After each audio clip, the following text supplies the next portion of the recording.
Ikuti ibadah melalui live streaming yang berada di rumah dan di mana saja. Kita akan bersama-sama beribadah di hari Minggu ini. Namun sebelumnya, mohon waktu kita sejenak untuk mendengarkan penekanan warta jemaat Rantepao. Penekanan warta jemaat Rantepao dalam sepanjang minggu dari tanggal 5 Juni 2022 sampai dengan Sabtu 11 Juni 2022 yang akan kita lalui bersama-sama dalam sepanjang minggu depan. Pada poin 1, ibadah rumah tangga. Dalam ibadah rumah tangga kita akan menggunakan pelengkap kidung jemaat. 2.7 dalam warta jemaat, persembahan ibadah live streaming melalui rekening Bank BPD Sulselbar cabang Rantepao pada tanggal 29 Mei 22 sampai 30 Mei 22 sebesar Rp598.125. 3. Pada poin 13 warta jemaat dilaksanakan kegiatan pelayanan usia indah atau lansia jemaat Rantepao pada hari Senin 6 Juni 2022 pukul 9.30 sampai selesai, yang akan dilayani oleh Bapak Penatua Dr. Andes Hendrik Lebang Emin. Harap Bapak Ibu para lanjut usia untuk menghadiri ibadah persekutuan tersebut. 4.14 dalam warta jemaat, persiapan bersama pelayan kebaktian rumah tangga. Demi untuk meningkatkan kualitas pelayanan, maka diharapkan kepada Bapak Ibu yang akan melayani sebagai pengkhotbah atau liturgis dalam sepanjang minggu depan akan mengikuti persiapan bersama pada hari Senin 6 Juni 2022 pukul 16 atau jam 4 sore. Dan pemimpin persiapan akan dilayani oleh Bapak Pendeta Yonatan Mangolo MTH. Kelima, poin 15 dalam warta jemaat, ibadah bulanan PWGT Jemaat Rantepao dirangkaikan ketuangan Roh Kudus dilaksanakan pada hari Rabu 15 Juni 2022 pukul 16 atau jam 4 sore di Gedung Gereja Toraja Jemaat Rantepao. Pelayan dan liturgis oleh kelompok pelayanan 1 dan konsumsi oleh kelompok pelayanan 5. Atas perhatian dan kehadiran seluruh PWGT diucapkan terima kasih. Keenam, poin 16 dalam warta jemaat berita PKBGT Jemaat Rantepao. Pertemuan bulanan persekutuan kaum Bapa Gereja Toraja Jemaat Rantepao dilaksanakan pada hari Jumat 10 Juni 2022 pukul 17 atau jam 5 sore sebagai tuan rumah kelompok pelayanan 4 dan pelayan oleh Pendeta Daud Kaluring STH, liturgis Penatua Pit Hentioki. Atas perhatian kehadiran PKB diucapkan terima kasih. 7.17 warta jemaat berita duka cita. Telah meninggal dunia anak kekasih Immanuel Diego Tamu atau Limbong atau anak dari Bapak Roni Tamu di kelompok pelayanan 1A pada hari Selasa 31 Mei 2022 di Rumah Sakit Elim, Rantepao. Jenazah telah dimakamkan pada hari Jumat 3 Juni 2022 di Kampung Bak Lele. Majelis dan warga jemaat Rantepao menyatakan rasa duka yang mendalam. Kiranya Tuhan tetap memberikan kekuatan dan penghiburan bagi segenap keluarga. Ada tambahan warta jemaat Berita PWGT Klasis Rantepao. Ibadah kasih pulungan PWGT Klasis Rantepao dirangkaikan dengan hari ketuangan Roh Kudus akan dilaksanakan pada hari Minggu tanggal 12 Juni 2022 pada pukul 11 siang sesudah ibadah hari Minggu di jam 9. Tempat Gedung Gereja Jemaat Karasik. Pelayan dan liturgis PWGT Jemaat Elim Rantepao. Dan dimohon paduan suara PWGT dan PKBGT Jemaat Rantepasele atas perhatian dan kehadiran seluruh anggota PWGT Jemaat Rantepao, diucapkan terima kasih, Tuhan memberkati. Dan jika ada informasi-informasi yang lainnya yang akan disampaikan, disilakan Bapak Ibu Saudara-saudara untuk datang ke kantor gereja Jemaat Rantepao. Selamat beribadah, Tuhan memberkati.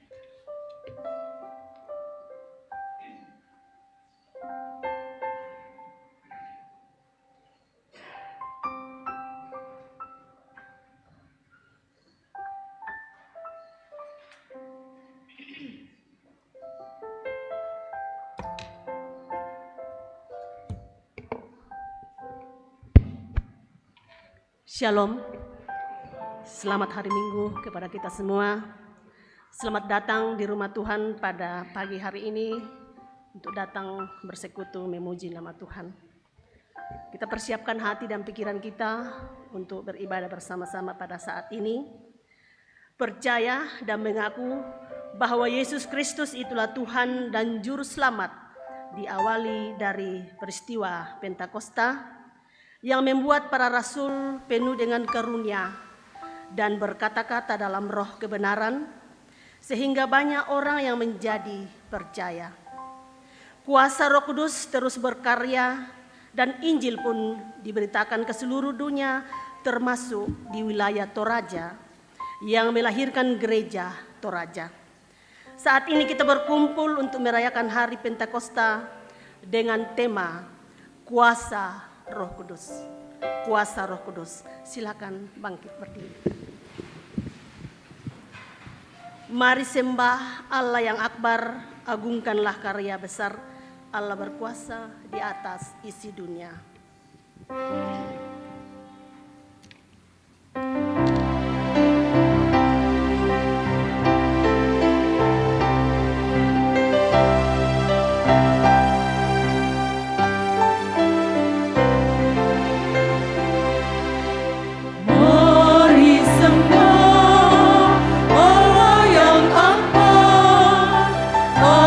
Agungkanlah karya-Nya besar.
Pertolongan kita adalah dalam nama Tuhan yang menjadikan langit dan bumi.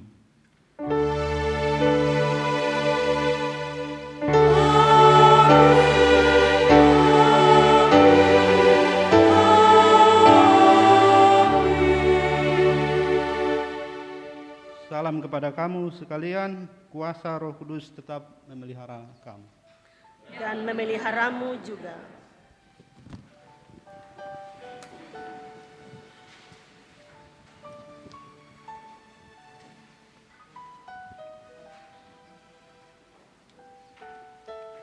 Marilah mengaku kelemahan kita dan memohon pengasihan Tuhan.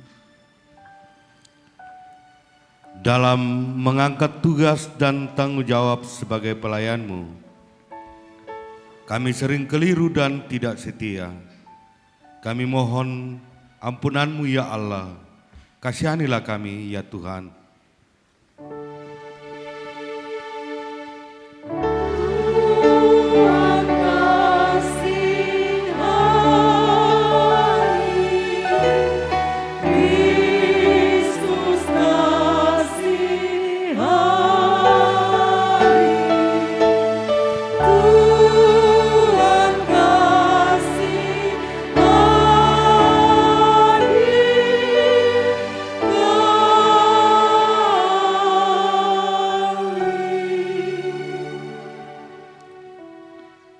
Ya Tuhan, kami sering memaksa anak kami mengikuti kemauan kami tanpa memperhatikan apa yang menjadi kerinduan anak kami. Kami mohon ampunan-Mu ya Allah, kasihanilah kami ya Tuhan.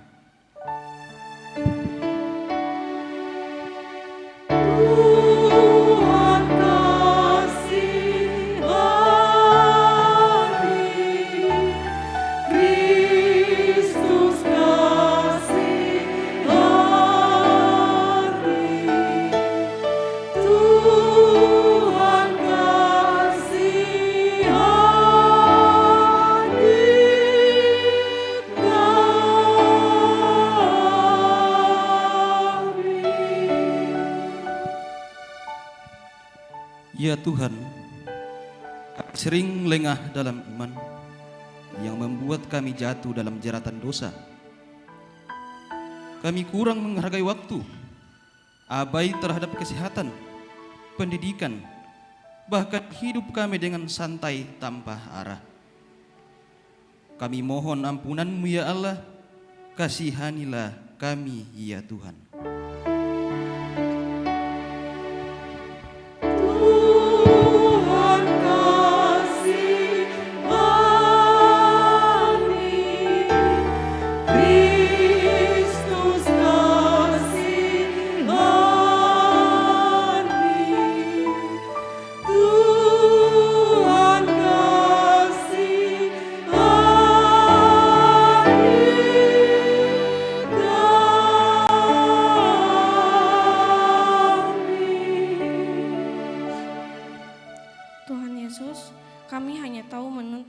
Tidak dengar-dengaran.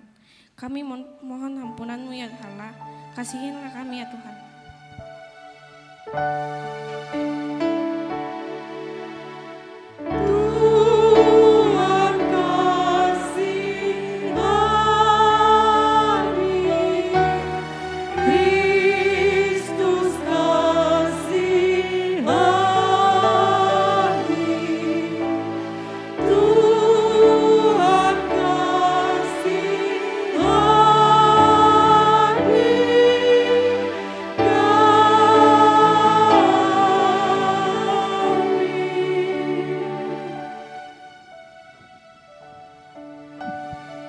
Dari hidup yang tercela dan sesat karena ketidaktaatan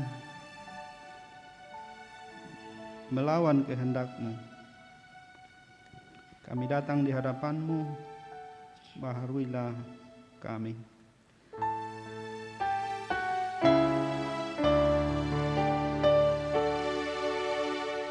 Semua itu Tuhan sangat ku sesalkan, ajar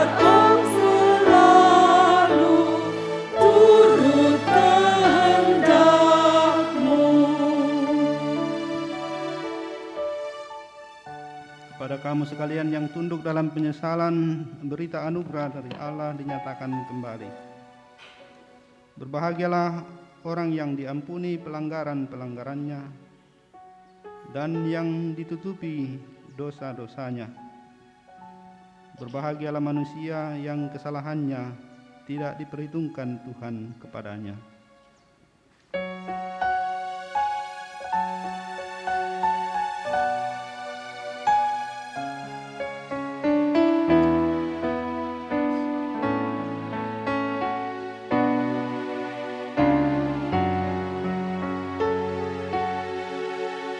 Biar ku tumbuh di matamu, ya pokok anggur yang benar, supaya kau hidup tanahku menjadi ranting yang segar. Jika engkau beri berkat, aku berbuaya diriku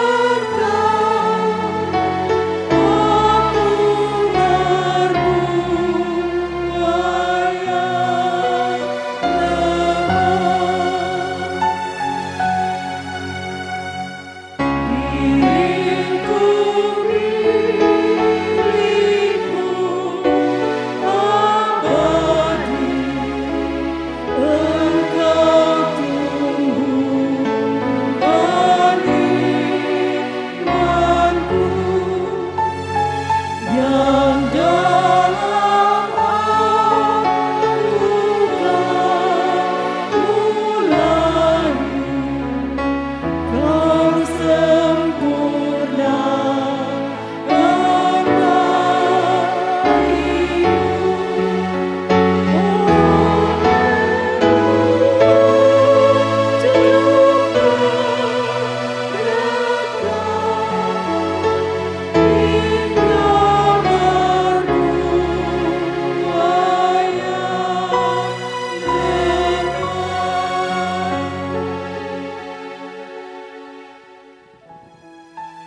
Dengarkanlah petunjuk hidup baru. Sebab jika kamu hidup menurut daging, kamu akan mati. Tetapi jika oleh roh kamu mematikan perbuatan-perbuatan tubuhmu, kamu akan hidup. Semua orang yang dipimpin roh Allah adalah anak Allah. Sidang jemaat yang kekasih dalam Yesus Kristus, kita akan membaca Mazmur 104 ayat 24 hingga ayat yang ke-35. Kita akan baca secara berbalasan. Mazmur 104 ayat yang ke-24 hingga ayat yang ke-35. Betapa banyak perbuatanmu ya Tuhan,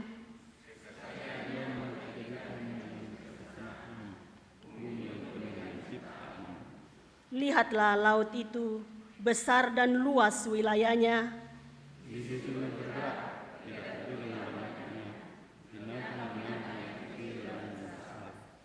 Di situ kapal-kapal berlayar.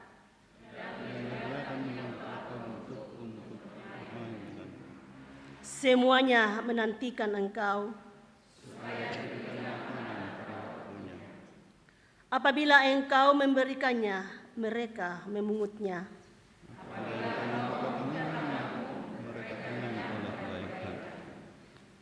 Apabila Engkau menyembunyikan wajah-Mu, mereka terkejut.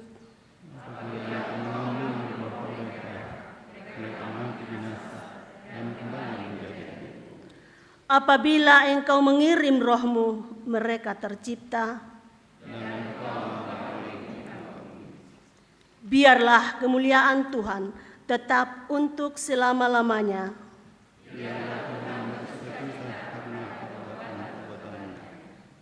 Dia yang memandang bumi sehingga bergentar. Aku hendak menyanyi bagi Tuhan selama aku hidup. Aku hendak bermazmur bagi Allahku selagi aku ada. Biarlah renunganku manis kedengaran kepadanya. Biarlah habis orang-orang berdosa dari bumi. Pujilah Tuhan, hai jiwaku. Tuhan Maha Mulia, isi sorga nyanyilah.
Kita siapkan pembacaan Alkitab pada hari ini.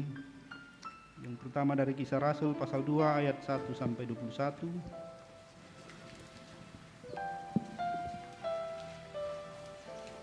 Yang kedua dari Roma pasal 8 ayat 12 sampai 17. Dan pembacaan Injil dari Injil Yohanes pasal 14 ayat 8 sampai 17.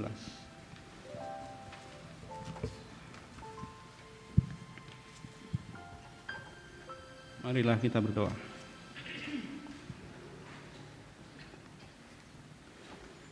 Sungguh kami bersyukur kepadamu ya Allah, Tuhan yang kekal,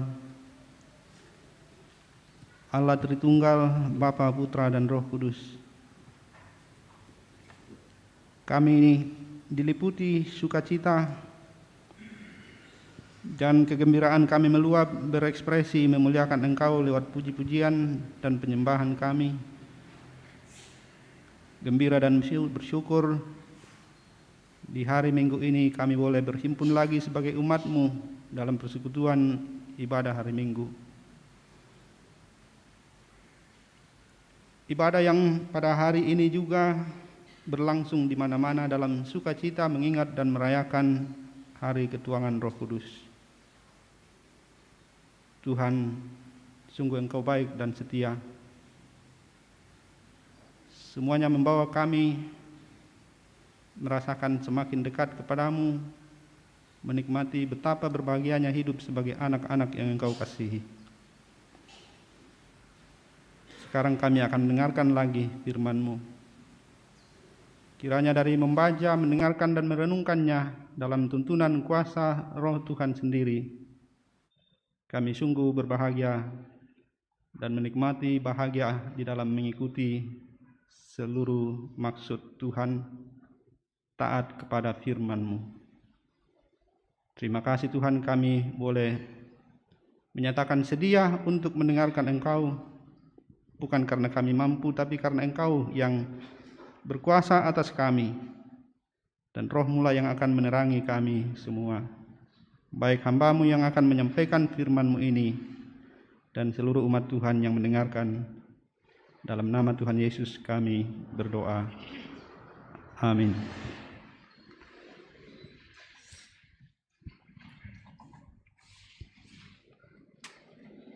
Kisah Para Rasul 2 ayat 1 sampai 21. Pentakosta.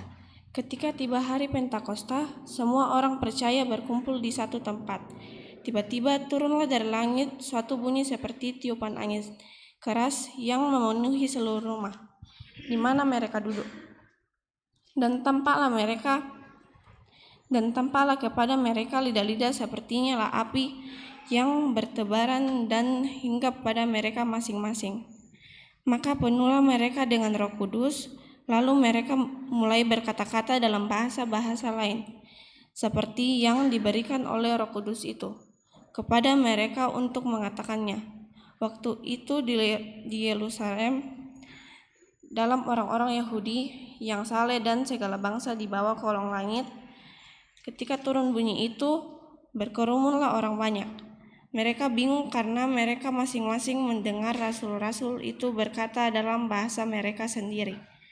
Mereka semua tercengang-cengang dan heran, lalu berkata, "Bukankah mereka semua yang berkata-kata itu orang Galilea? Bagaimana mungkin kita masing-masing mendengar mereka berkata-kata dalam bahasa kita sendiri, yaitu bahasa kita pakai di negeri asal kita?"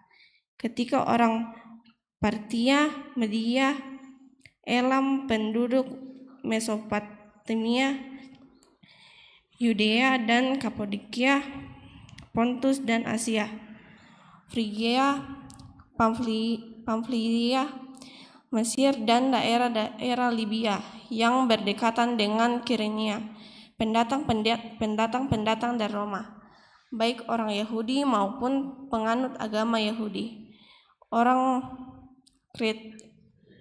Kreta dan orang Arab. Kita mendengar mereka berkata-kata dalam bahasa kita sendiri tentang perbuatan-perbuatan besar yang dilakukan Allah. Mereka semua tercengang-cengang dan sangat termagu-magu sambil berkata seorang kepada yang lain, "Apakah artinya ini?" Tetapi orang lain menyindir mereka sedang mabuk oleh anggur manis. Maka bangkitlah Petrus berdiri dengan ke-11 rasul itu, dan dengar suara nyaring, ia berkata kepada mereka, "Hai kamu orang Yahudi dan kamu semua yang tinggal di Yerusalem, ketahui dan camkanlah perkataanku ini. Orang-orang ini tidak mabuk dengan seperti yang kamu sangka, karena hari baru pukul 9. Tetapi itulah yang difirmankan oleh Allah dengan perantaraan Nabi Yoel, akan terjadi pada hari-hari terakhir. Demikianlah firman Allah, bahwa Aku akan mencurahkan Rohku ke atas semua manusia, maka anak-anakmu laki-laki dan perempuan akan bernubuat, dan teruna-terunanmu akan mendapat penglihatan-penglihatan, dan orang-orang yang tua akan mendapat mimpi. Juga ke atas hamba-hambaku laki-laki dan perempuan akan kucurahkan Rohku pada hari-hari itu, dan mereka akan bernubuat, dan Aku akan mengadakan mujizat-mujizat di atas langit dan tanda-tanda di bawah di bumi, darah dan api, gumpalan-gumpalan asap. Matahari akan berubah menjadi gelap gulita, dan bulan menjadi darah, sebelum datangnya hari Tuhan, hari yang besar dan mulia itu. Dan barang siapa yang berseru kepada nama Tuhan akan diselamatkannya.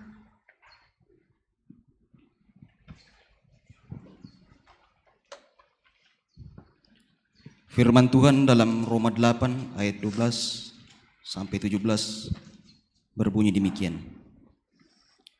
Jadi, saudara-saudara, kita adalah orang berhutang, tetapi bukan kepada daging supaya hidup menurut daging. Sebab jika kamu hidup menurut daging, kamu akan mati. Tetapi jika oleh Roh kamu mematikan perbuatan-perbuatan tubuhmu, kamu akan hidup. Semua orang yang dipimpin Roh Allah adalah anak Allah. Sebab kamu tidak menerima roh perbudakan yang membuat kamu menjadi takut lagi, tetapi kamu telah menerima Roh yang menjadikan kamu anak Allah. Oleh Roh itu kita berseru, "Ya Aba, ya Bapa." Roh itu bersaksi bersama-sama dengan roh kita bahwa kita adalah anak-anak Allah. Dan jika kita adalah anak, maka kita juga adalah ahli waris. Maksudnya, orang-orang yang berhak menerima janji-janji Allah, yang akan menerimanya bersama-sama dengan Kristus, yaitu jika kita menderita bersama-sama dengan Dia, supaya kita juga dipermuliakan bersama-sama dengan Dia. Demikian firman Tuhan. Haleluya.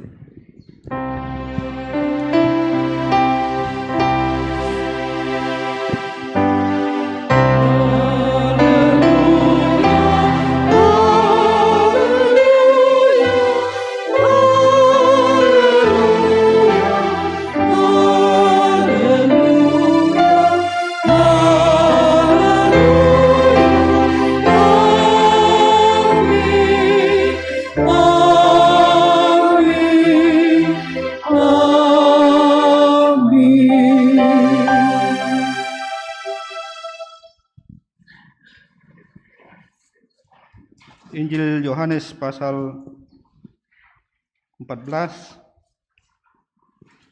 ayat 8 sampai 17. Kata Filipus kepadanya, "Tuhan, tunjukkanlah Bapa itu kepada kami, itu sudah cukup bagi kami." Kata Yesus kepadanya, "Telah sekian lama aku bersama-sama kamu, Filipus, namun engkau tidak mengenal aku. Barang siapa telah melihat aku, ia telah melihat Bapa. Bagaimana engkau berkata, tunjukkanlah Bapa itu kepada kami? Tidak percayakah engkau bahwa aku di dalam Bapa dan Bapa di dalam aku? Apa yang aku katakan kepadamu, tidak aku katakan dari diriku sendiri, tetapi Bapa yang diam di dalam aku, Dialah yang melakukan pekerjaannya. Percayalah kepadaku bahwa aku di dalam Bapa dan Bapa di dalam aku. Atau setidak-tidaknya percayalah karena pekerjaan-pekerjaan itu sendiri. Aku berkata kepadamu, sesungguhnya barang siapa percaya kepadaku, ia akan melakukan juga pekerjaan-pekerjaan yang aku lakukan. Bahkan pekerjaan-pekerjaan yang lebih besar daripada itu. Sebab aku pergi kepada Bapa. Dan apa yang kamu minta dalam namaku, aku akan melakukannya, supaya Bapa dipermuliakan di dalam Anak. Jikalau kamu meminta sesuatu kepada Bapakku dalam namaku, aku akan melakukannya. Jikalau kamu mengasihi aku, kamu akan menuruti segala perintahku. Aku akan minta kepada Bapa dan Ia akan memberikan kepadamu seorang penolong yang lain, supaya Ia menyertai kamu selama-lamanya, yaitu Roh kebenaran. Dunia tidak dapat menerima Dia, sebab dunia tidak melihat Dia dan tidak mengenal Dia. Tetapi kamu mengenal Dia, sebab Ia menyertai kamu dan akan diam di dalam kamu. Demikianlah firman Tuhan. Kurle sumanga puang. Sahih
Tentu ada sukacita di hari memperingati Pentakosta.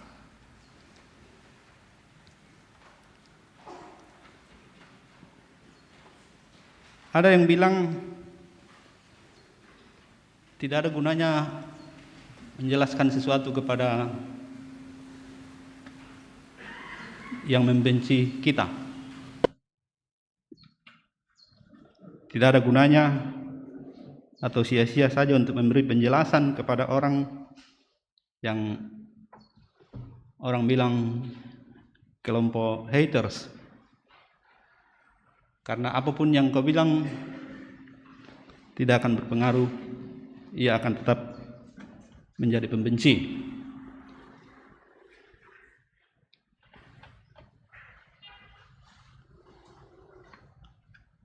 Cuma saya tidak yakin apakah juga ketika kita mengikuti maunya pembenci, dia akan berubah atau juga tetap akan menolak kita.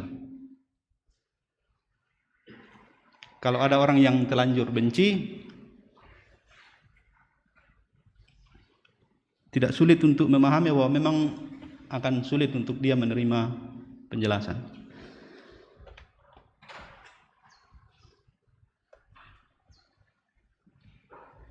Begitulah, walaupun orang Yahudi tidak layak disebut haters,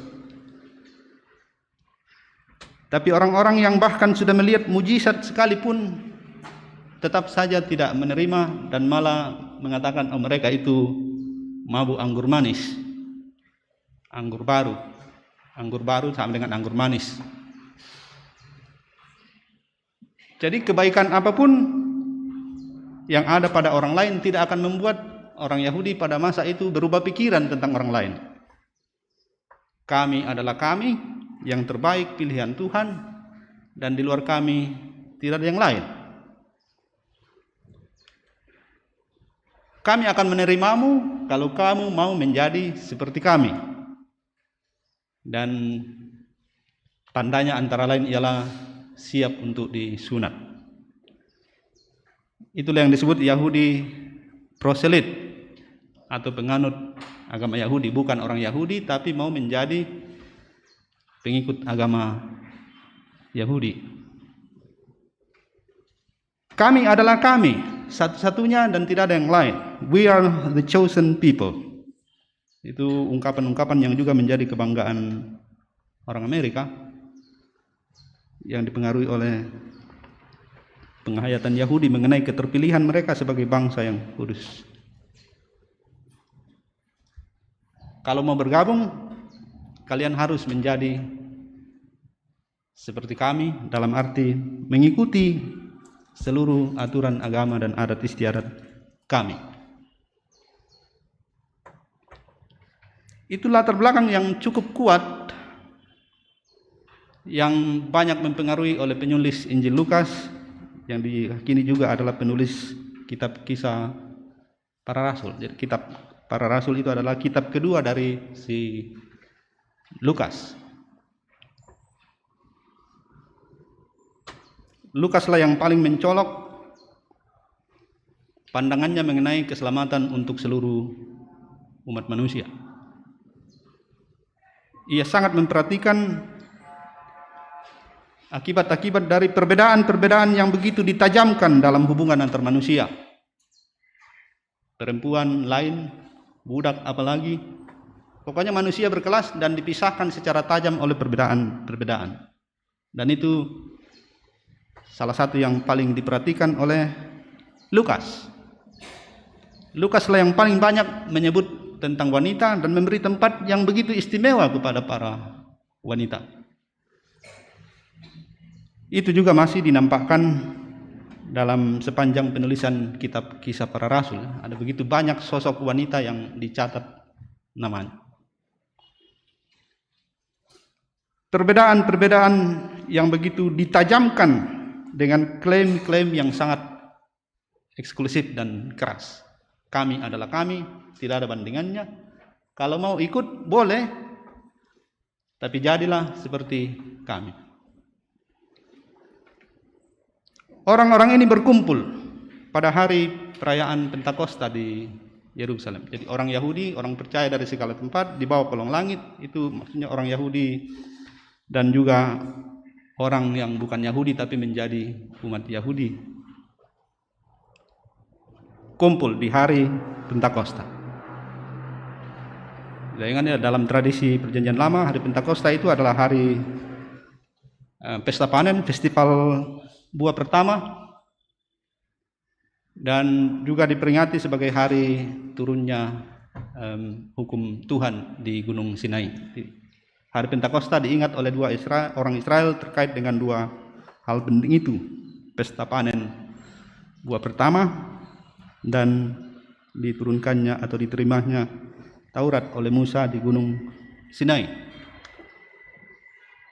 Orang berkumpul untuk festival itu, dan bertepatan dengan itu 10 hari sesudah Yesus naik ke surga, hari Pentakosta kalau dihitung dari kebangkitan Yesus, ya, hari ke-50, terjadilah peristiwa yang sungguh luar biasa ini, yang secara sangat jelas menunjukkan betapa klaim eksklusif dan sangat keras dipegang oleh umat Yahudi yang juga berpengaruh dalam kekristenan cukup lama pada abad-abad pertama, itu dilawan. Bukan hanya untuk Israel, dalam arti bangsa dan umat Israel di Perjanjian Lama, tapi Injil sebagaimana yang dikatakan oleh Tuhan Yesus menjelang ia naik ke surga, itu harus diberitakan kepada semua. Memang disebut mulai dari Galilea, Yudea, ke Samaria, dan sampai ke ujung bumi.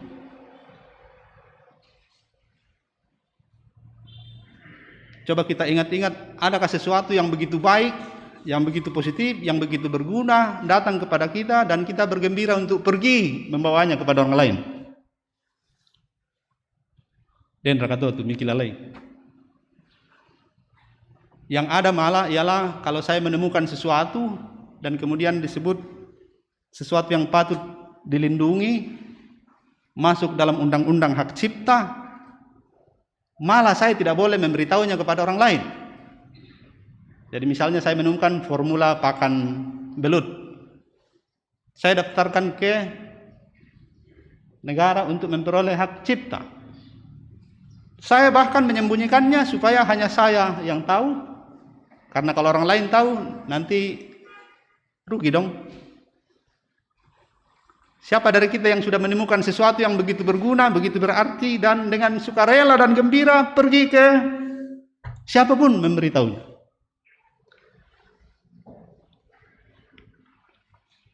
Tidak ada yang lebih berarti daripada keselamatan seperti yang sudah dikerjakan tuntas oleh Tuhan Yesus. Dan yang amat berarti dan kekal ini justru disertai dengan mandat, kamu harus pergi memberitakannya, biar semua orang dapat,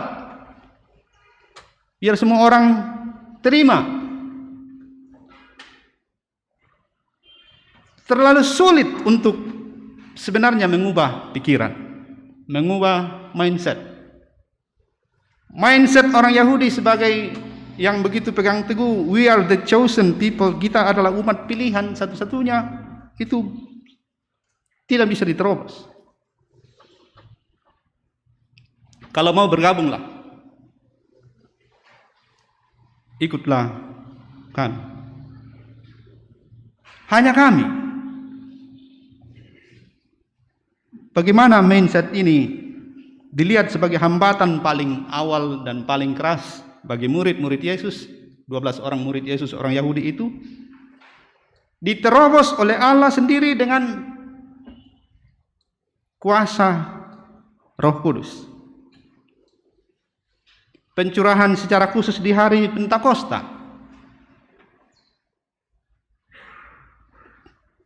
Tidak ada cara dari sudut manusia yang bisa kita pakai untuk mengubah pikiran semacam itu. Saya andaikan seperti tadi, bayangkan saja. Untuk hal yang kelihatannya sederhana bahwa saya menemukan sesuatu yang penting dan berarti baik untuk orang lain, tapi saya simpan untuk diriku dan biar hasilnya yang dijual supaya saya dapat untungnya. Kalaupun nanti bukan lagi saya yang memproduksi, toh saya masih tetap mempunyai hak lisensi, dapat royalti. Bayangkan sampai lagu rohani pun dipakaikan royalti. Kusangri kalau di kuah, rusimanga anong rei tompinanian ni, siaden tompinanian ni. Tapi ternyata harus begitu juga. Lagu rohani pun didaftarkan sebagai hak cipta untuk memperoleh royalti. Kenapa tidak seperti Mukhtar Pakpahan yang pernah menulis buku Pimpinan Buruh itu, dan dia tulis di belakangnya boleh diperbanyak sebanyak-banyaknya tanpa perlu izin. Karena ia memang bermaksud menyebarkan pengaruhnya sebagai pejuang kaum buruh. Tuhan terobos dengan kuasa Roh Kudus yang dicurahkan pada hari Pentakosta. Dengan cara apa? Murid-murid diberi kemampuan berbahasa. Mereka yang disebut orang-orang Galilea yang tidak penting itu, tidak terkenal itu, diberi kemampuan menyampaikan Injil ke dalam semua bahasa. Adakah orang Toraja waktu itu di Yerusalem? Kita tidak tahu. Mungkin nenek moyang orang Toraja ada di sana. Adakah orang Bugis? Kita juga tidak tahu. Tapi yang jelas ketika orang pada masa itu mengatakan seluruh bahasa, seluruh orang, ya maksudnya semua orang yang sudah dikenal. Dan di Kisah Rasul di sini ditulis satu persatu. Satu di antara yang disebut itu Kapadokia. Saya pernah ke sana di Turki.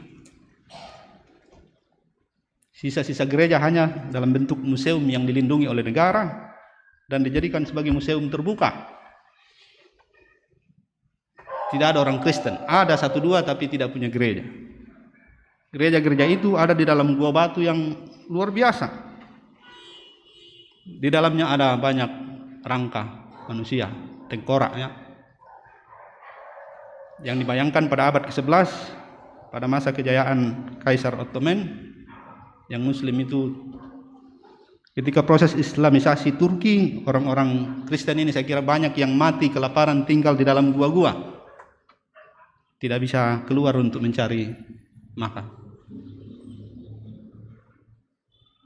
Seluruh gereja-gereja tua di Asia yang disebut di sini boleh dikata sampai hari ini tidak ada lagi. Ada yang mengatakan di Turki hari ini orang Kristen hanya ada sekitar 5.000 orang.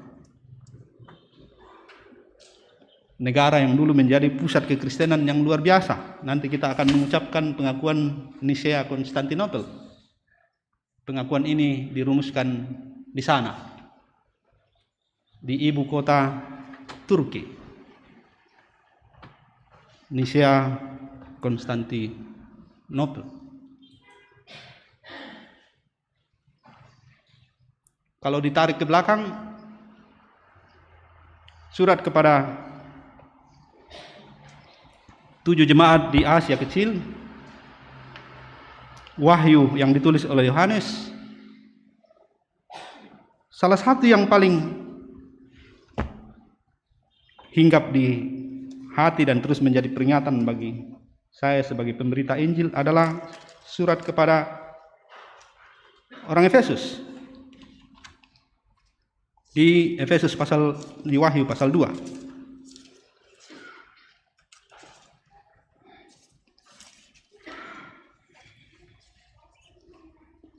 Wahyu pasal 2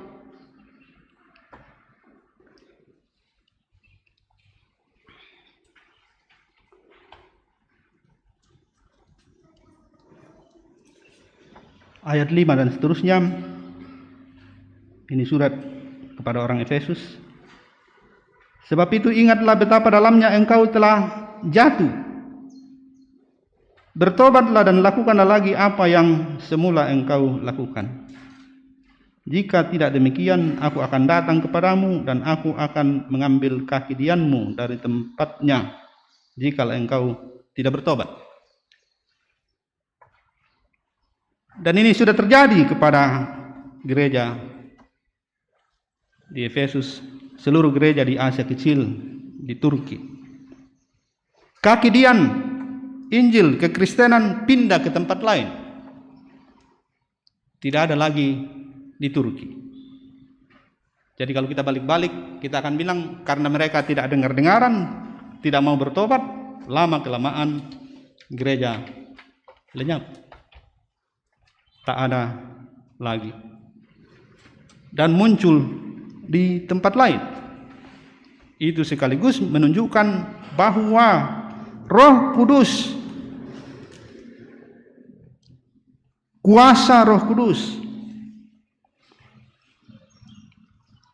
terus bekerja menyertai perjalanan umat Tuhan dari masa ke masa, dari suatu tempat ke tempat yang lain.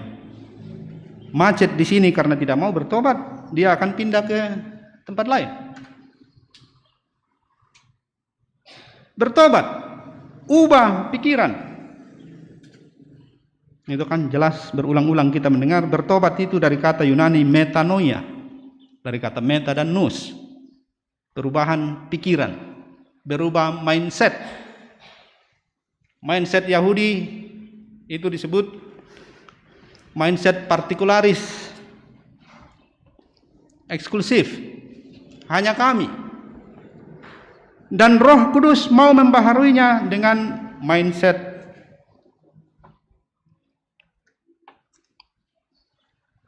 universal pluralis. Bangsa-bangsa yang berbeda-beda yang diwakili oleh bahasanya di sini, semuanya universal, diselamatkan oleh Tuhan. Mindset Yahudi diubah menjadi mindset Kristen, dari partikularis eksklusif ke universal pluralis. Kita sudah biasa mendengarkan istilah perbedaan itu indah, gampang ya kita bilang. Pokoknya perbedaan itu anugerah. Tuhan memang maunya berbeda.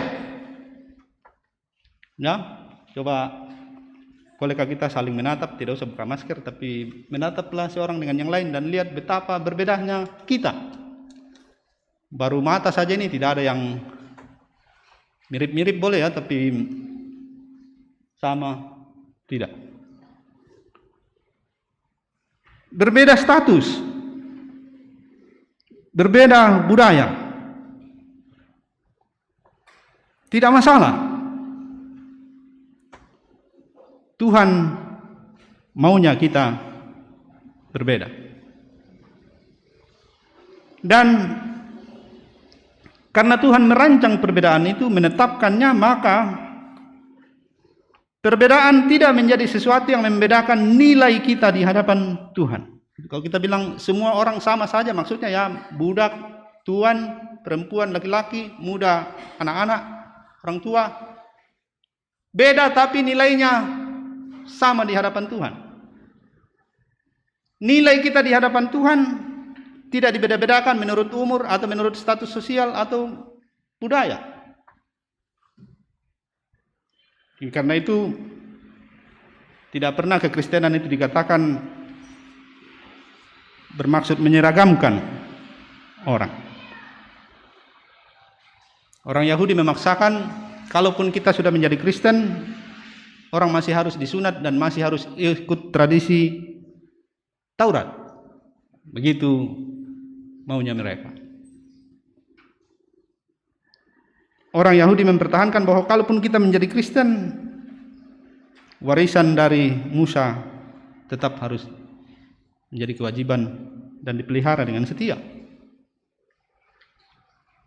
Tapi Tuhan mau bilang melalui ketuangan Roh Kudus ini, untuk menjadi Kristen, untuk mengikut Kristus, orang tidak harus menjadi seperti pemberita Injil. Untuk menjadi pengikut Kristus, kita tidak harus menjadi seperti yang datang memberi dan membawa kabar keselamatan itu. Itu satu hal. Syukuri perbedaan dan lihatlah bahwa itu adalah karunia Tuhan. Maka perbedaan budaya yang direpresentasi di sini dengan beda bahasa adalah pembeda yang dikehendaki oleh Tuhan, membuat hidup itu sungguh indah, dan karena itu tidak menjadi penghalang untuk menikmati bersama keselamatan yang dianugerahkan oleh Tuhan. Saking sulitnya perubahan pikiran itu, perubahan mindset itu, maka Tuhan campur tangan dengan caranya sendiri mengaruniakan Roh Kudus. Ada juga mindset minder, mindset lemah. Jadi orang-orang pilihan Yesus ini merasa diri mereka kecil dan lemah, tidak berdaya. Dan dalam konteks itu, pencurahan Roh Kudus di hari Pentakosta adalah dalam rangka pemberdayaan para murid supaya mereka bisa bergerak keluar. Suara seperti tiupan angin keras dan nampaknya lidah-lidah api yang hinggap pada masing-masing mereka. Dua-duanya merupakan suatu pengingat, suatu cara untuk memandang bagaimana Roh Kudus itu bekerja dengan kuasa penuh dan tak tertahankan. Bahkan di sana ada aspek pemaksaan. Dipaksa untuk berubah pikiran. Dipaksa untuk menerima bahwa Yesus datang dan Injil yang diwariskan kepada para pengikutnya harus disampaikan kepada seluruh umat manusia dengan bahasa ibu mereka. Sesuatu yang oleh manusia dikatakan tidak mungkin. Seperti kata-kata orang pada masa itu, bagaimana mungkin orang Galilea ini bisa berkata-kata dalam bahasa kita sendiri? Tidak mungkin bagi manusia, tapi demi perubahan mindset, demi pertobatan, Allah sendiri mencurahkan Roh-Nya untuk mengubah para murid. Roh yang disebut oleh penulis Injil Yohanes penolong, Roh kebenaran, Roh yang akan membawa mereka bukan hanya mengalami perubahan pikiran, tapi memberi mereka kekuatan dan semangat untuk menjalankan tugas bersaksi. Dalam kutipan nubuat Nabi Yoel ditekankan mengenai Roh dicurahkan untuk bernubuat. Bernubuat pada konteks ini adalah berdiri berani menyatakan kebenaran Allah. Bernubuat berdiri berani untuk mendeklarasikan inilah jalan keselamatan bagi semua, untuk semua, tanpa membeda-bedakan. Bernubuat yang ujungnya ialah membawa orang berseru kepada Tuhan. Ayat yang ke-21 atau ayat terakhir pembacaan Kisah Rasul tadi. Di ujungnya di sana ialah karya Roh Kudus nyata dalam pertobatan, nyata dalam fakta bahwa orang menjadi percaya, berseru kepada Tuhan, dan diselamatkan. Saudara-saudara yang dikasihi Tuhan, salah satu mungkin yang paling tidak bisa kita jelaskan sebenarnya ialah apa yang bisa kita sebut sebagai tanda-tanda bahwa kita dipenuhi oleh Roh Kudus. Apa tanda-tandanya bahwa seseorang dikuasai oleh kuasa Roh Kudus.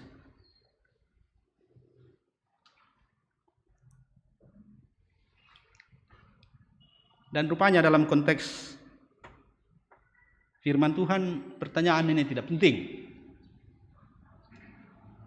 Di pembacaan kita pun tidak disebutkan apa tanda-tandanya ketika mereka dipenuhi oleh Roh Kudus. Adakah tanda-tanda fisik yang membuat dia lain daripada yang lain? Seandainya ada, saya akan bisa membedakan, oh yang pemain musik sana lagi dikuasai roh. Yang sana, oh tidak. Saya tidak bisa mengatakan, oh yang dikuasai Roh Kudus itu tidak bisa mengantuk kalau khotbah. Oh yang dikuasai Roh Kudus itu adalah, oh dia yang biar khotbahnya 1 jam tetap saja manggut-manggut dan tidak mengantuk. Tidak ada penjelasan apa-apa tentang orang dikuasai Roh Kudus. Tapi sepanjang sejarah umat Kristen sering agak tergoda untuk mencari-cari dan bahkan menjadikan itu sebagai semacam identitas luar, bahwa oh ya Tuhan itu Tuhan kuasai penama sallo. Kalau kita paling yang biasa muncul ialah takoto dipakai berguyon. Yan nadento tiba-tiba dikua katakanlah misalnya orang yang selama ini tak peduli urusan jemaat atau bahkan tidak ke gereja.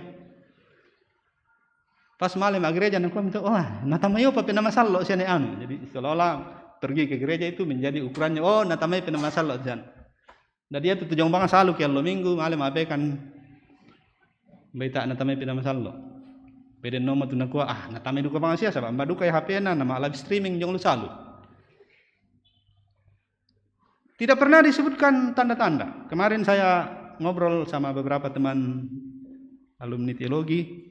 Kukutanay ko, dera ka pengalaman mi atau dera ka pengalaman mi bisa mencerita semua, oh ini to den tanda-tanda khusus mengenai orang dikuasai Roh Kudus. Dan tidak, satu-satunya yang dicatat adalah yang disebut, bisa lihat di internet, Azusa Street Revival di Amerika.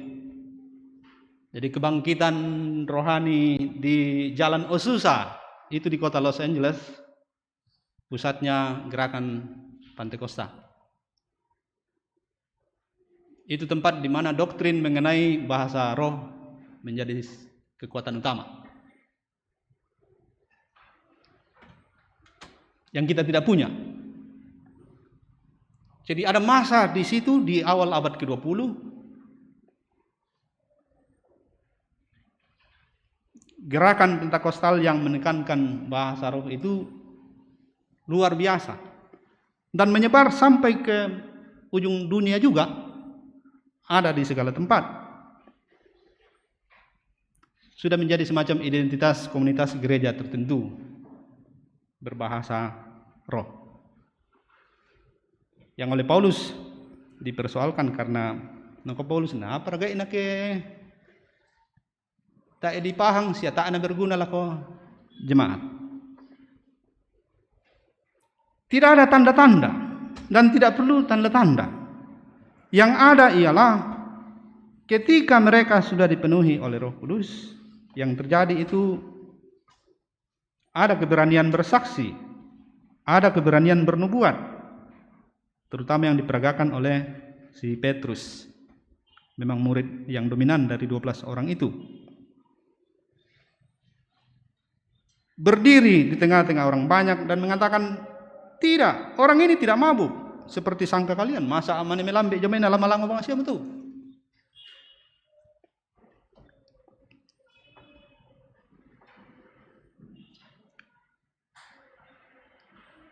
Berani berdiri bernubuat, menyampaikan kebenaran Allah.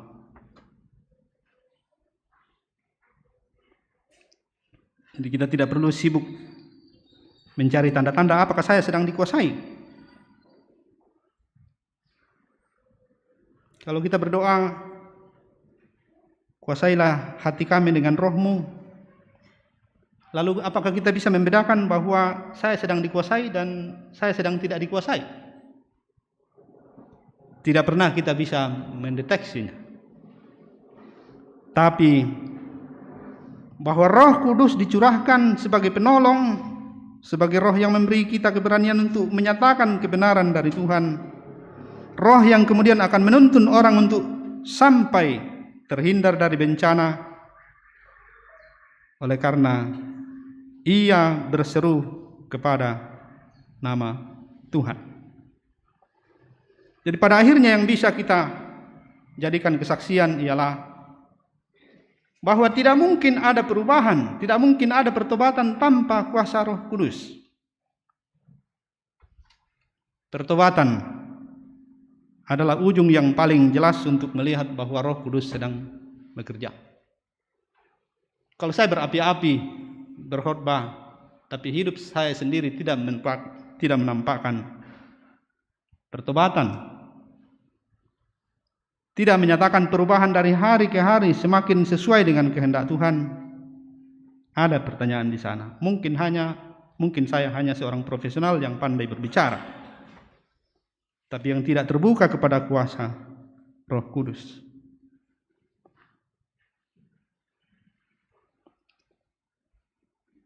Roh Kuduslah yang membuat siapapun bisa berbicara tentang perbuatan-perbuatan yang besar dari Allah. Perbuatan-perbuatan besar dari Allah, itulah yang disampaikan oleh orang yang dikuasai oleh Roh Kudus. Entahkah dia budak, entahkah dia perempuan, entahkah dia anak-anak, siapapun. Itu sangat ditekankan dalam yang tadi saya sebut gerakan jalan Azusa Street Movement, Azusa Street Revival. Semua orang bisa tiba-tiba secara spontan berdiri bersaksi. Dan saya kira masih ada komunitas gereja yang gayanya seperti itu sekarang. Saya bisa sedang berkhotbah, lalu tiba-tiba yang sana berdiri, saya mau bersaksi. Oh, kemarin saya ini. Dia menekankan setiap orang bisa berbicara tentang perbuatan-perbuatan yang besar dari Allah. Startnya dari sini, makanya gerakan yang di sana itu, yang di Los Angeles itu sempat disebut sebagai gerakan peristiwa Pentakosta kedua oleh mereka, ya, diklaim sebagai Pentakosta kedua di abad modern yang sudah dianggap mulai tersesat. Setiap orang, saudara dan saya, siapapun, oleh kuasa Roh Kudus dapat menjadi pemberita Injil, dapat menjadi orang-orang yang memberi kepada kita kesaksian tentang perbuatan-perbuatan yang besar dari Allah. Ayat 11 itu menggunakan istilah perbuatan-perbuatan besar dari Allah. Saya mau menyampaikan sesuatu sebagai akhir untuk menjadi perenungan. Kami para pendeta baru saja selesai melakukan yang disebut konvensi pendeta Gereja Toraja yang ketiga, yang sempat jadi bahan cerita, ya, karena dilakukan di asrama Haji Sudiang Makassar. 1.000 orang pendeta lebih berkumpul di asrama haji. Bukan itu yang saya mau cerita, tapi di sana dipresentasikan oleh panitia pengarah bahwa ini hasil survei mengenai, salah satunya saja saya sebut, khotbah pendeta Gereja Toraja. 65 orang kecewa dan tidak puas. Itu kurang lebih seperti itu istilahnya. Hanya 35% yang positif terhadap khotbah para pendeta. Saya sudah menduga khotbah saya sekarang mungkin ada di tengah-tengah. Tidak disuka, tapi juga tidak disuka. Sorry. Pokoknya saya sudah bisa menduga menurut survei itu saya berada di posisi sedang. Tidak disuka, tapi juga apa gitu. Tengah-tengah saya ibungin, nala pemela dari tesus itu. Kusang abang mau ya ke maulilian na marasan nampukada penggauran kalian nampung matua. Pikir saya setiap kali saya berkhotbah, saya merasa sedang menyampaikan perbuatan-perbuatan besar dari Tuhan. Tapi ternyata umat bingung, umat bosan, umat tidak connect. Saya beberapa kali kalau selesai pimpin ibadah tanya kepada anak, bagaimana tadi, mengerti yang Bapak sampaikan?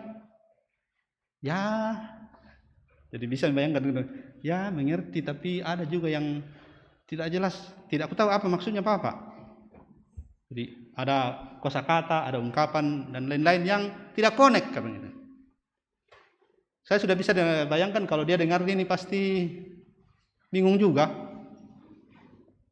Nama rasa liu mau apa persengaja untuk ada. Saya sedang bersaksi berdiri begitu berani menyampaikan inilah perbuatan besar dari Tuhan, bahwa Ia menyerahkan anak tunggalnya,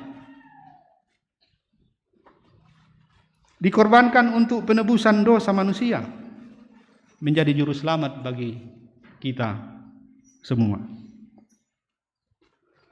Saudara-saudaraku yang dikasihi Tuhan,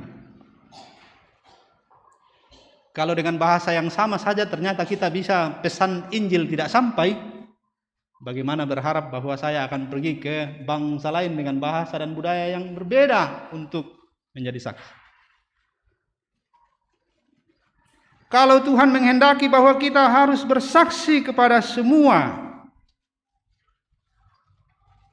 tapi di antara kita sendiri sepaham pun sulit sekali, bagaimana ya?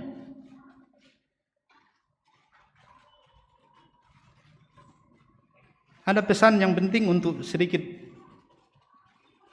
melirik dan mempelajari apa yang menghidupkan gerakan Pentakosta di Azusa Street tadi itu. Tidak ada aturan yang keras. Yang ada ialah ada pemimpin yang ditaati, ada pemimpin yang disegani, yang berwibawa. Di tengah-tengah nanyati kita tak menadipura direken tu aturan tak, dan banyak sidang kita habis untuk membicarakan aturan. Lalu ada yang mengatakan kayaknya kita cenderung membuat penjara-penjara baru seperti Taurat baru yang membuat kita justru tidak bergerak kemana-mana. Padahal Roh Kudus dicurahkan supaya kita leluasa untuk bersaksi, siapapun kita, kepada siapapun, dimanapun dan dalam situasi apapun. Jadi di hari Pentakosta ini, Bapak Ibu saudara-saudara yang dikasihi Tuhan, saat kita sungguh-sungguh mengaminkan ribuan tahun yang lalu ada pencurahan secara khusus Roh kepada para murid yang sedang diberdayakan karena masih sangat lemah, sedang diubah pikirannya dan sedang digerakkan untuk sungguh-sungguh menjadi saksi bagi segala bangsa, kepada semua ciptaan Tuhan. Semoga sentuhan kuasa Roh Kudus atas diri saudara dan saya membuat saudara dan saya tersentak untuk menilik dan memeriksa kembali, adakah pikiran-pikiran saya yang perlu berubah dalam terang firman Tuhan? Adakah cara-caraku berpikir yang sebenarnya justru menghambat? Supaya ketika kita menyadari itu, kita meminta kuasa Roh Kudus berlaku atas kita, dan biar Ia bahkan dengan cara memaksa mengubah pikiran-pikiran kita. Semoga saudara dan saya dicerahkan dan dikuatkan, dituntun dan ditolong oleh kuasa Roh Kudus Tuhan sendiri. Dan biar capaian-capaian yang kita capai dalam hidup ini tidak membuat kita menepuk dada dan mengatakan, aku toh. Karena sebenarnya itulah musuh paling besar bagi saudara dan saya, untuk pada titik tertentu mengatakan, aku seolah-olah punya kuasa. Tuhan dimuliakan. Mari kita saat teduh sejenak.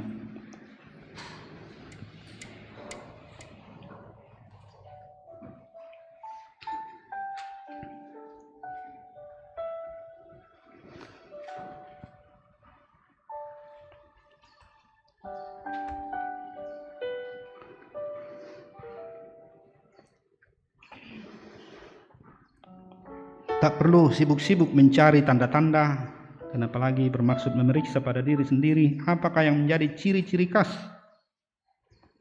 yang dapat saya raba dan dapat saya rasakan secara manusiawi bahwa Roh Kudus sedang bertahta dan menguasaiku. Yang diperlukan adalah keterbukaan, kesediaan dalam rendah hati untuk selalu mengundang Dia berkuasa atas kita.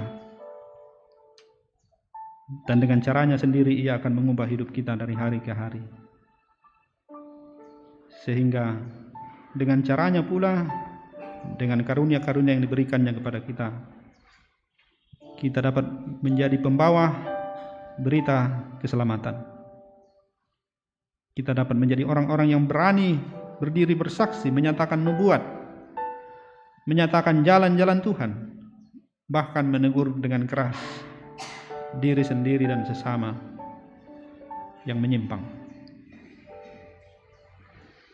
Mari kita mengucapkan sebagai doa kita, doa yang diajarkan oleh Tuhan kita Yesus Kristus. Demikian. Bapa kami yang di surga, dikuduskanlah nama-Mu, datanglah kerajaan-Mu, jadilah kehendak-Mu di bumi seperti di surga. Berikanlah kami pada hari ini makanan kami yang secukupnya, dan ampunilah kami akan kesalahan kami, seperti kami juga mengampuni orang yang bersalah kepada kami. Dan janganlah membawa kami ke dalam pencobaan, tetapi lepaskanlah kami daripada yang jahat. Karena Engkau yang mempunyai kerajaan dan kuasa dan kemuliaan sampai selama-lamanya. Amin.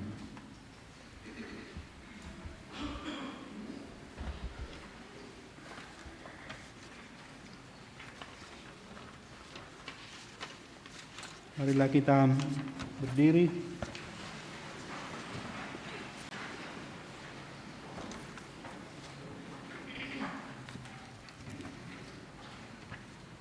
Kita mengungkapkan pengakuan iman kita menurut pengakuan iman Nisea Konstantinopel.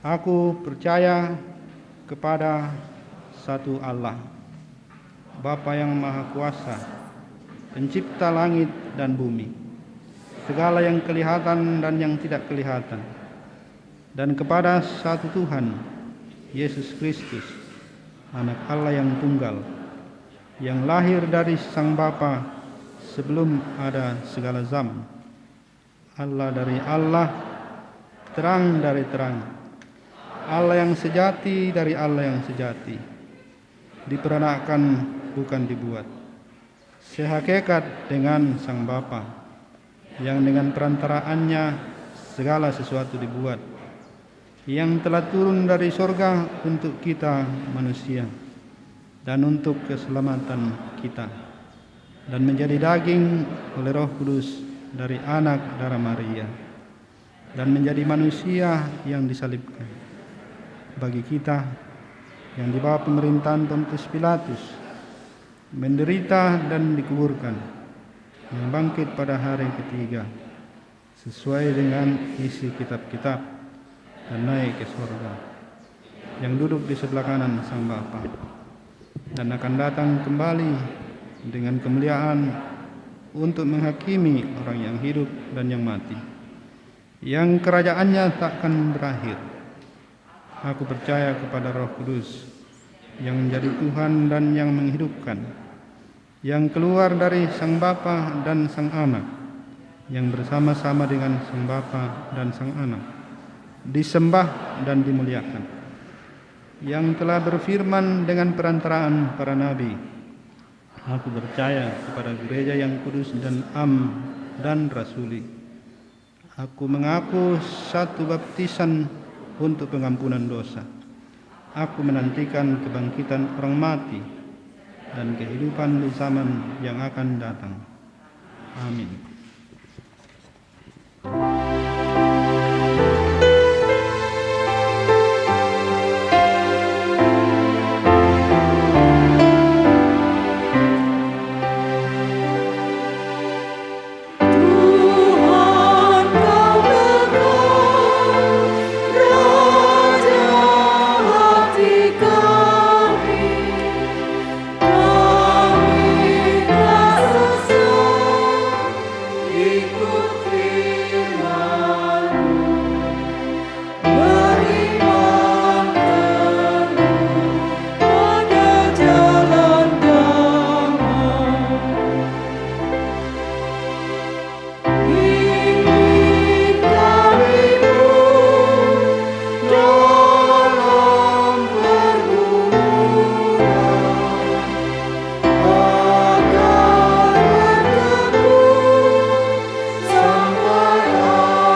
Sidang jemaat kekasih Tuhan, kita telah diberi kesempatan untuk memberikan tanda ungkapan syukur kita melalui persembahan. Firman Tuhan mengatakan dari Mazmur 105 ayat 1 dan 2, bersyukurlah kepada Tuhan, serukanlah namanya, perkenankanlah perbuatannya di antara bangsa-bangsa, bernyanyilah baginya, bermazmurlah baginya, percakapkanlah segala perbuatannya yang ajaib. Kita melakukan inilah hari ke-50 hari Pentakosta untuk mengiringi ucapan syukur kita melalui persembahan.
Marilah kita berdoa.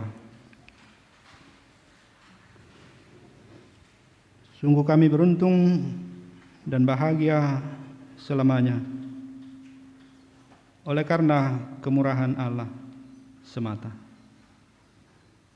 Engkau telah memberi kami hidup dan keselamatan yang kekal di dalam Kristus.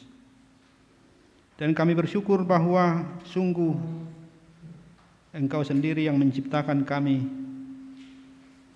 Engkau yang membuat kami berbeda satu dengan yang lain. Tapi Engkau juga yang mempersatukan kami di dalam Roh-Mu, sehingga siapapun kami, bagaimanapun keadaan kami, apapun status kami, dari manapun kami datang, apapun latar belakang kami, tidak ada yang menjadi hambatan untuk kami menerima dan meneruskan Injil keselamatan yang dari Tuhan. Kiranya kuasa Roh Kudus yang telah Engkau curahkan kepada umat-Mu terus menyertai perjalanan hidup kami, baik sebagai pribadi maupun sebagai umat. Terima kasih ya Tuhan atas firman-Mu. Syukur kepadamu untuk segala kebaikan-Mu yang kami nikmati di dalam persekutuan ibadah ini. Semoga kami dicerahkan dan dikuatkan untuk kembali lagi melanjutkan perjalanan hidup kami dan terus-menerus mengalami penyertaan Tuhan, membawa kami semakin dekat kepadamu. Pemeliharaan Tuhan membuat kami aman dan terus memiliki sukacita hidup dan sukacita melayani. Bapa, kami sujud berdoa kepadamu, menyampaikan pergumulan-pergumulan kami, tapi juga selalu dengan syukur menyebut nama-Mu yang kudus untuk begitu banyak hal yang Tuhan lakukan dan berikan di sepanjang jalan hidup kami. Untuk orang tua kami yang Tuhan beri kesempatan menikmati hidup pemberian-Mu di usia yang panjang, usia yang lanjut. Selalu kami mengingat mereka, karena merekalah yang oleh Tuhan telah menjadi pembawa berkat sejak kami dilahirkan. Dari hidup merekalah kami juga mengalami belajar mengenal Engkau, mengenali kehidupan, memahami permasalahannya, dan bagaimana berjalan menurut Tuhan di dalam seluruh perkara hidup kami. Semoga mereka semua tetap memiliki kegembiraan, gairah dan sukacita, dan selalu mensyukuri bahwa Tuhan sudah memberinya hidup, dan hidup itu adalah hidup yang diselamatkan oleh Tuhan sendiri. Juga sukacita kami bersama-sama dengan mereka yang berulang tahun, mengingat kelahiran, mensyukuri hari-hari hidup yang Tuhan berikan, dan menyongsong lagi tahun karunia Tuhan yang baru. Semoga sukacita mereka atas kelahirannya menjadi sukacita kami semua sebagai keluarga dan sebagai jemaat. Dan doa-doa kami untuk mereka adalah doa memohon kiranya Tuhan selalu menambahkan sukacita, semangat, dan gairah hidup, memberikan ketekunan bekerja, ketekunan belajar, dan terus mendasarkan seluruh perjalanan hidup ini dalam ibadah kepada Tuhan, baik secara pribadi maupun yang kami alami dan kami nikmati sebagai persekutuan umat Tuhan. Terima kasih Tuhan untuk boleh mengingat dan mendoakan saudara-saudara kami, warga jemaat yang sedang sakit, baik yang dirawat di rumah maupun di rumah sakit. Kami mencatat ada 22 orang. Mungkin ada yang tidak kami ketahui, dan bahkan kami semua yang hadir pada saat ini barangkali di dalam diri kami ada hal-hal yang mengganggu kesehatan, entahkah itu terasa atau nampak ataupun tidak, hanya Tuhan yang tahu. Kami semua berdoa kiranya yang sakit Tuhan terus pelihara dan beri kesembuhan. Kami semua sebagai orang-orang yang Tuhan hadirkan untuk mendampingi dan membantu perawatan, kiranya terus dalam pengharapan dan doa serta ketekunan, kesetiaan menjaga, merawat, memberi topangan supaya mereka bisa tetap kuat, terhibur, dan sabar menanti kesembuhan. Doa kami ya Tuhan untuk pendidikan anak-anak kami, generasi baru yang Tuhan hadirkan, kiranya dalam pengasuhan dan pendidikan di dalam keluarga, di sekolah, di gereja, dan di dalam masyarakat, anak-anak kami yang sedang bertumbuh, mengalami pertumbuhan di dalam Tuhan, Tuhan memelihara dan menjaga mereka, dan Tuhan mampukan kami untuk benar-benar menjadi orang tua, menjadi guru, menjadi pendamping, menjadi teman dalam menyertai perjalanan hidup mereka.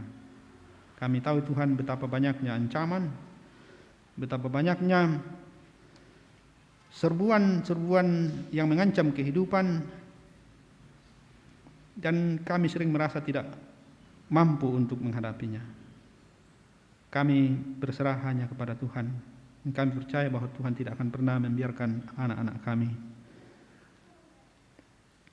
terpuruk, jatuh lebih jauh, dan tersesat dari hadirat-Mu. Tuhan, kami berdoa kiranya ketekunan berusaha dan bekerja Engkau berikan kepada kami semua, kepada warga jemaat-Mu.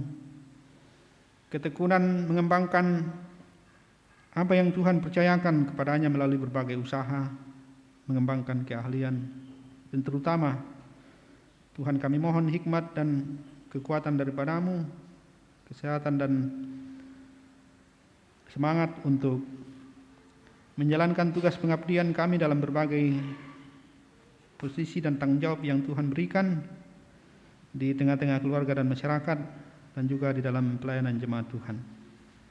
Kami tahu ya Tuhan betapa terbatasnya kami, dan panggilan dan tanggung jawab kami begitu mulia. Hanya dengan mengandalkan Engkau kami dapat berjalan sampai sejauh ini, dan terus berserah kepada-Mu. Kiranya bersama Tuhan kami sungguh memiliki pengharapan dan terus menjalani hidup di hari-hari yang penuh arti, dan terus menjadikan semuanya itu sebagai bagian dari ibadah kami kepada-Mu, ibadah sejati yang kiranya memuliakan Engkau. Bapa, kami berdoa untuk pelayanan jemaat Tuhan di Jemaat Rantepao, pelayanan di klasis, di wilayah dan di lingkup sinode pada berbagai bidang pelayanan. Kami berdoa memohon berkat-Mu dan penyertaan-Mu untuk hamba-hamba Tuhan. Kami berdoa kiranya kami terus dalam rendah hati berani melihat diri sendiri, termasuk melihat kelemahan-kelemahan, menangkap suara-suara yang membawa pesan supaya kami berubah, supaya kami sungguh-sungguh selalu menyadari bahwa kami tidak pernah sempurna, dan karena itu kami harus terus berusaha supaya dalam penyertaan dan pemberdayaan Tuhan sendiri oleh kuasa Roh Kudus, hidup kami dibaharui, kapasitas kami ditambahkan, keahlian-keahlian kami untuk mengkomunikasikan firman-Mu ditambahkan. Jangan kami dibiarkan menjadi orang-orang yang membenarkan diri, tak mau mendengar saran, tak mau mendengar kritik. Jangan biarkan kami hamba-hamba-Mu terus terlena dalam keadaan bahwa jemaat diam dan tidak menyampaikan secara terbuka. Buatlah kami untuk bisa secara sendiri sadar bahwa kami harus berbenah dan terus berbenah. Tuhan, kuasa Roh Kudus mula yang kami andalkan dalam semuanya itu. Ya Allah Tuhan Bapa di sorga, kini kami berdoa untuk pelayanan-pelayanan dalam lingkup yang lebih luas, untuk beberapa kegiatan di Gereja Toraja yang akan berlangsung di waktu-waktu dekat ini. Ada perayaan PPGT di Bituang yang sedang dipersiapkan, juga di Jambore sekolah minggu yang sedang dipersiapkan di Nanggala. Ada persiapan pelaksanaan persidangan PPGT di Jemaat Buah. Kepada-Mu ya Tuhan kami memohon selalu bukalah jalan dan mampukanlah kami untuk sehati, memberi diri mendukung seluruh kegiatan ini.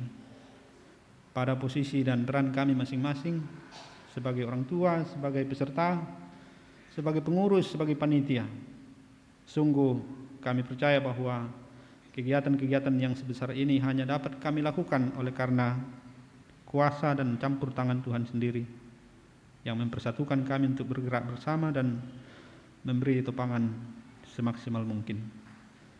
Ya Allah Tuhan di surga, kami bersyukur untuk keadaan yang kami hadapi sampai sejauh ini, bahwa bencana COVID-19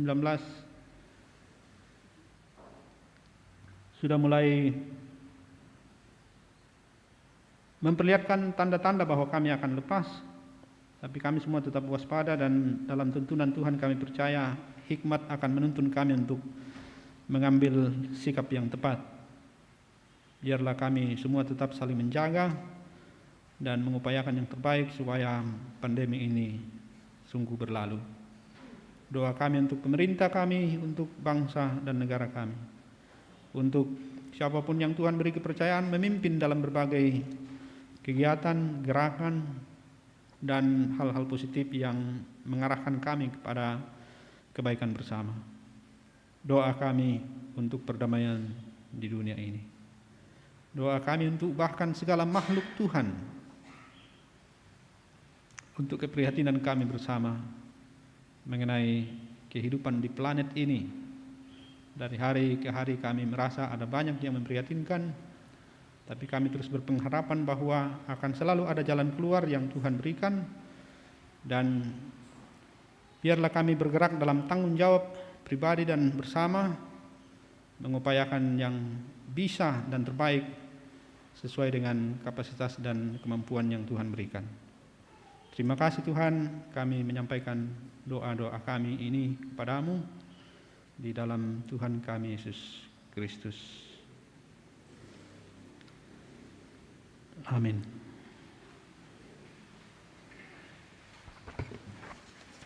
Saya jemput sidang jemaat untuk berdiri. Kita kembali memuji Tuhan. Ya Roh Kudus, baharuilah dan persatukanlah kami.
Saudara-saudara, jemaat Tuhan, pergilah,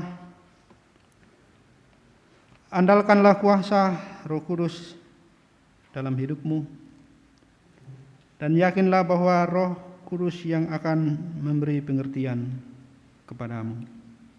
Kami mengandalkan kuasa-Mu ya Roh Kudus. Haleluya, terpujilah Allah. Terimalah berkat Tuhan. Tuhan memberkati engkau dan melindungi engkau. Tuhan menyinari engkau dengan wajah-Nya dan memberi engkau kasih karunia. Tuhan menghadapkan wajah-Nya kepadamu dan memberi engkau damai sejahtera.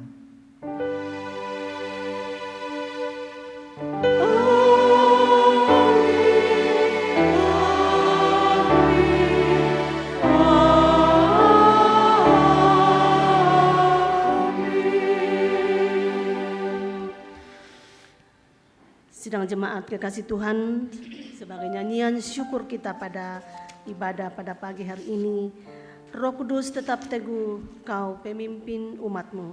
Tuntun kami yang lemah lewat gurun dunia. Roh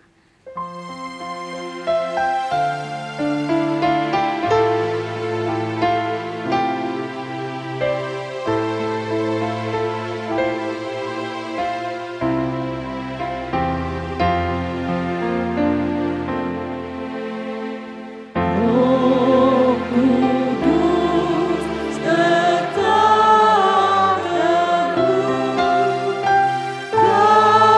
Tuntun kami yang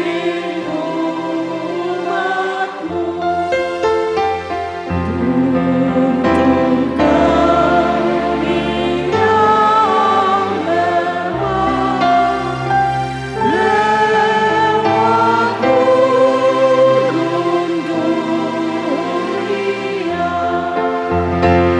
Jiwa yang letih lesu mendengar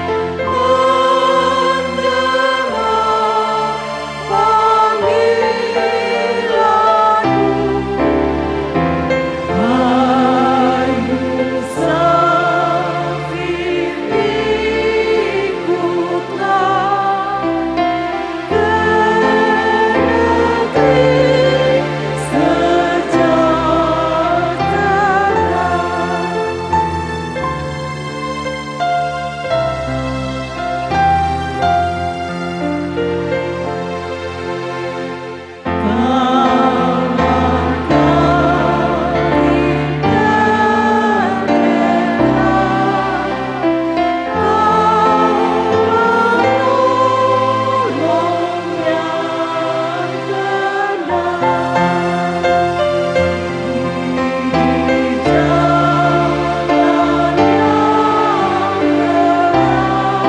sejahtera.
Ya, demikianlah ibadah kita pada pagi hari ini.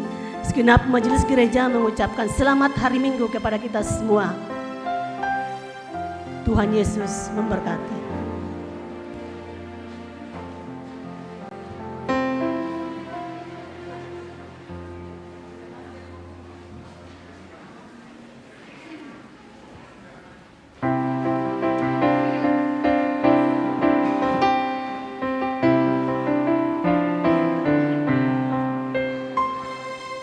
Inilah hari ke-50, hari Pentakosta.